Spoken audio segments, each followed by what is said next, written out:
बातमी आहे मालवणची। छत्रपती शिवाजी महाराजांची साक्ष देणारे गाव म्हणजे कांदळगाव।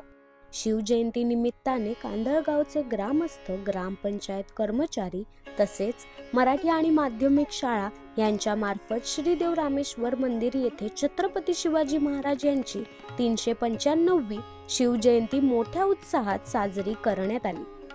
ग्रामपंचायत ते श्रीदेव रामेश्वर मंदिर पर्यंत महाराजांच्या घोषणा देत रॅली काढण्यात आली। प्रथम श्रीदेव रामेश्वर मंदिरात सर्वांनी जाऊन नमस्कार केला। त्यानंतर घोषणा देत महाराजांना वंदन करून पुष्पहार अर्पण करण्यात आला। यावेळी शालेय मुलांनी इतिहासातील पात्रे रंगवली। महेश वारंग आणि वेदांत परब यांनी त्या काळी चालणारे लाठीकाठी सारख्या साहसी खेळाची प्रात्यक्षिके दाखविली। शिवजयंतीनिमित्त मराठी शाळेतील विद्यार्थ्यांना शिवकालीन इतिहासाच्या स्मृतींना उजाळा देण्यासाठी प्रोत्साहित केले। त्यामध्ये लहान विद्यार्थ्यांनी शिवकालीन अशा अनेक वेशभूषा साकारल्या होत्या। त्याबद्दल ग्रामस्थांच्या वतीने शाळेच्या मुख्याध्यापक मेथर यांना पुष्पगुच्छ देऊन अभिनंदन करण्यात आले।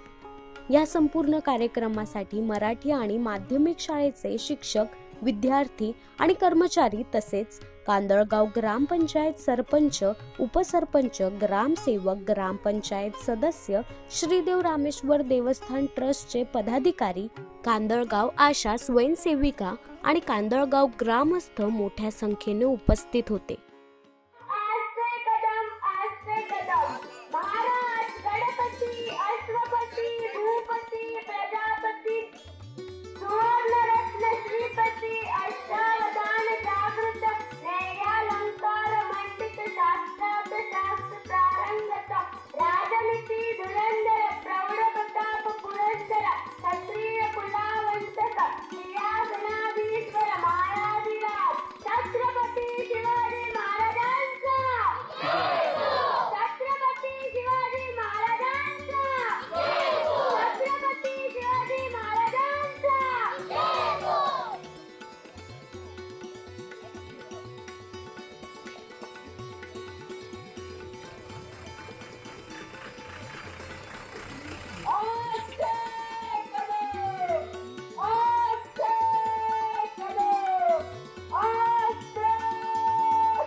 माझे वात्सल्य जागे झाले।